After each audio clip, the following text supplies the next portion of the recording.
Good day everyone. This is all about management information system.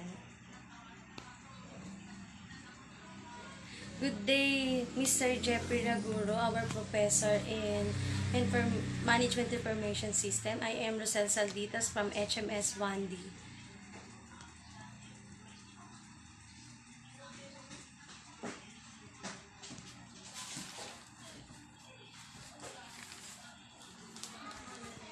The first question is, what are the components of IT infrastructure? First, what is IT infrastructure? IT infrastructure focuses on the services provided by all the hardware and software. Is a set of a firm-wide services budgeted by management and comprising both human and technical capabilities.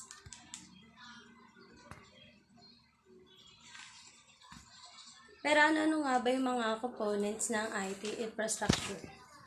Ito ay computer hardware platforms, operating system platforms, enterprise and other software applications, management and data management and storage, networking and telecommunication platforms, internet platforms, consulting and system integration services.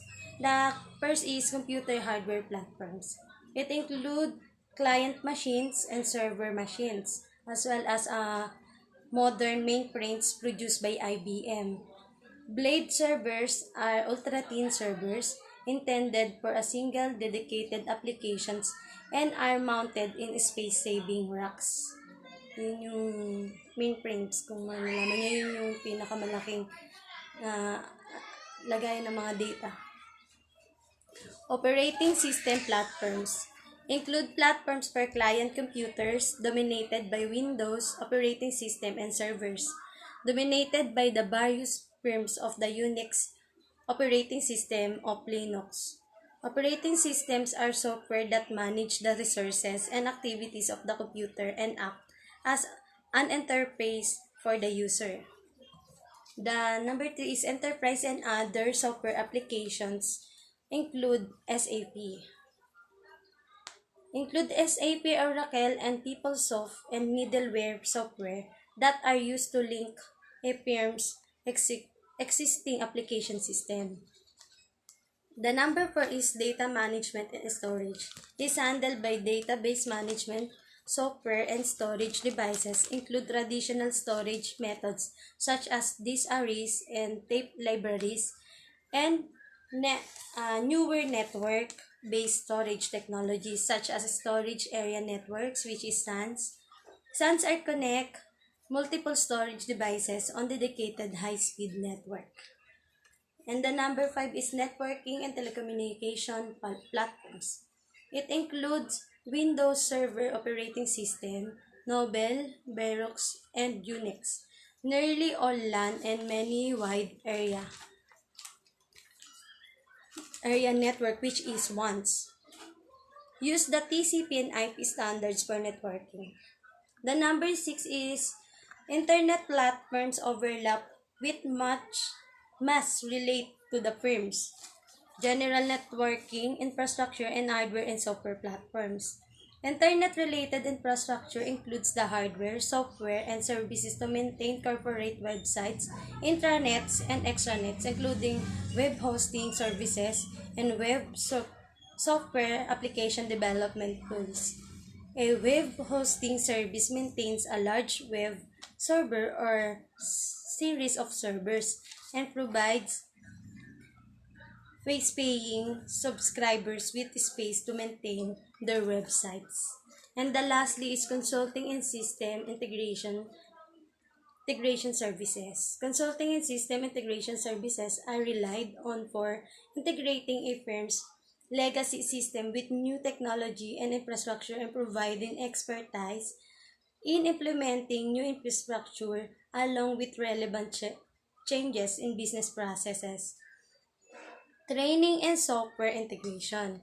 Legacy systems are generally older transaction processing system created for mainframe computers that continue to be used to avoid the high cost of replacing or redesigning them. The next question is list and describe the components of IT infrastructure that firms need to manage. Ano nga ba yun? Yun ay internet platforms, hardware platforms, operating system platforms, enterprise software applications, and networking telecommunication. Ayan.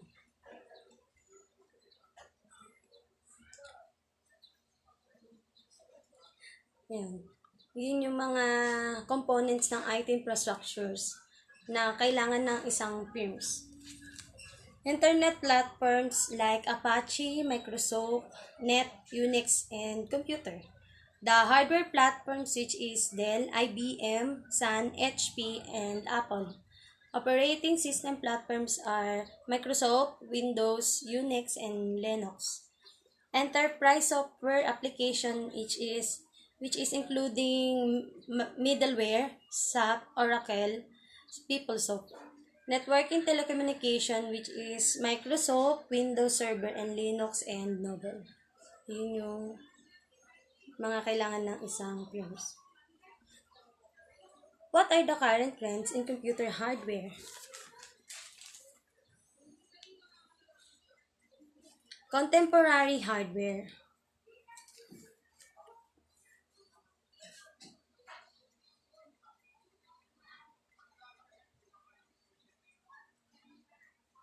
Describe the evolving mobile platforms, consumeration of IT and cloud computing.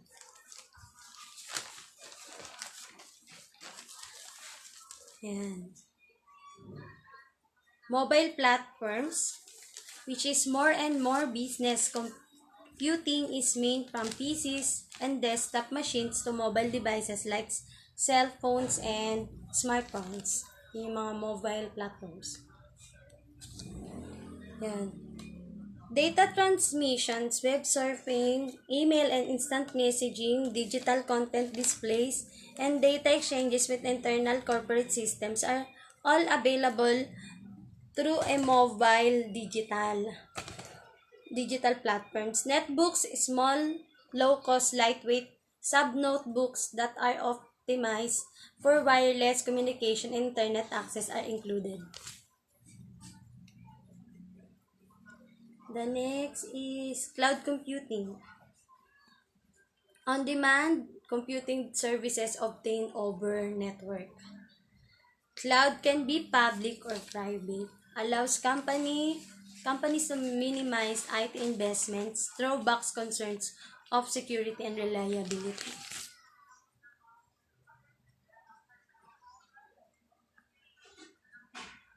The next is explain how businesses can benefit from virtualization, green computing, and multi-core processors. Yan yung mga images. Yung una is multi-core processors, and then yung pangalawa is green computing, and the last is virtualization.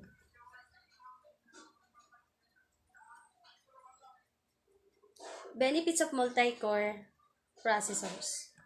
Yan yung mga benefits ng multi-core processors, which is cost saving by reducing proven requirements and hardware sprawl. Less costly to maintain as fewer systems need to be monitored. Performance and productivity benefits beyond the capabilities of today's single-core processors. Able to handle the exponential growth of digital data and globalizations of the internet.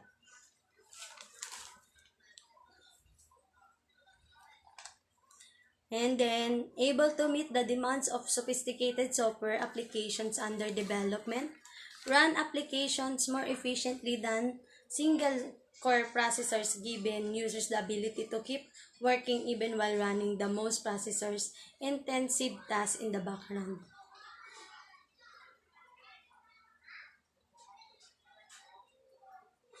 And then, able to increase performance in areas such as data mining, mathematical analysis, and web serving. Yun yung data mining, yun yung pinagsasama-sama yung mga data.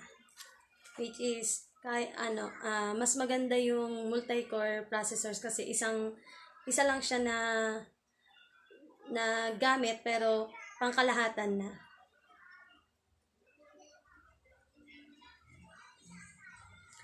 Benefits of virtualization. Increase equipment utilization rates, conserve data center space and energy usage, require fewer computers and servers, combine legacy applications with newer applications, facilitate centralization and consolidation of hardware administrations. List the essential characteristics of cloud computing. There are 5 essential characteristics of cloud computing, which is on-demand self-service, broad network access, resource pooling, rapid elasticity, measured services.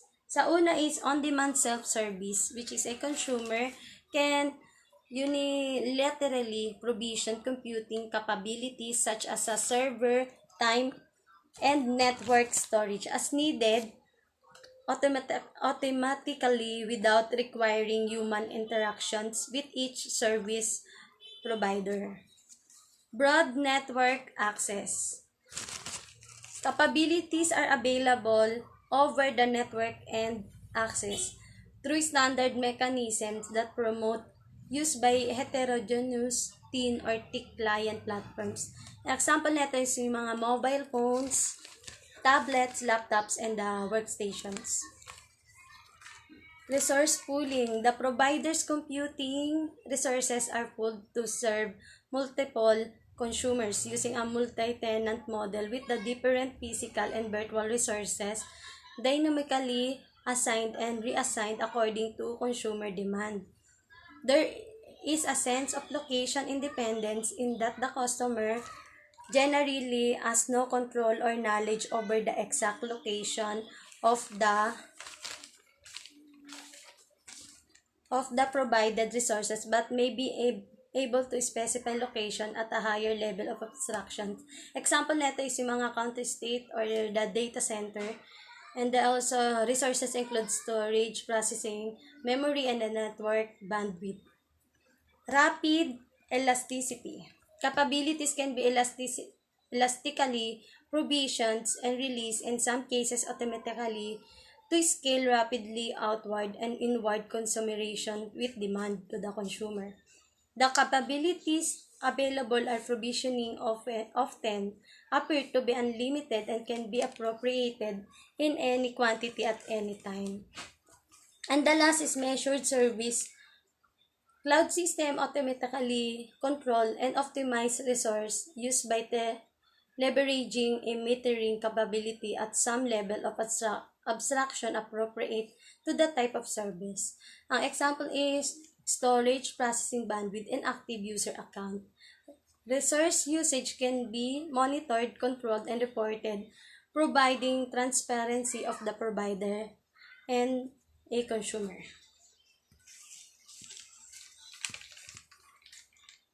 Describe the three types of service that make up cloud computing, which is application, platform, infrastructure. Yan yung mga three types ng cloud computing.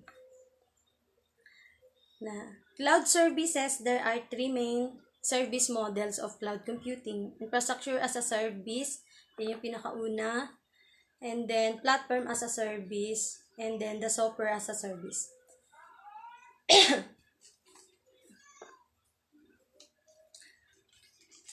There are clear differences between the three and what they can offer a business in terms of storage and resources pooling, but they can also interact with each other to form one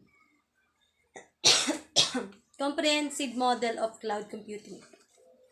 Yung first is infrastructure as a service, which is IaaS. This is the most common service model of cloud computing as it offers the fundamental infrastructure if the virtual services network, operating system, and data storage drives. It allows for the flexibility, reliability, scalability that many businesses seek with the cloud, and removes the need for hardware in the offices. This make it ideal for small and medium-sized organizations looking for a cost-effective IT solution to support business growth. IaaS is a fully outsourced pay-for-use service and is available as a public, private, or hybrid infrastructure. Platform as a service of PaaS. There is where cloud computing providers deploy the infrastructure and software framework, but businesses can develop their own applications. Web applications can be created quickly and easily via PaaS, and the service is flexible and robust enough to support them. PaaS solutions are scalable and ideal for business environments where multiple developers are working on. And the lastly is software as a service or SaaS. This is application computing solution involves the deployment of software over the internet to various business who pay via subscriber or a per use model. It is a valuable tool for CRM and for applications that need a lot of web or mobile access, such as mobile sales management software. SaaS is managed from a central location, so businesses don't have to worry about maintaining themselves, and is ideal for short-term projects. And this is all. Thank you.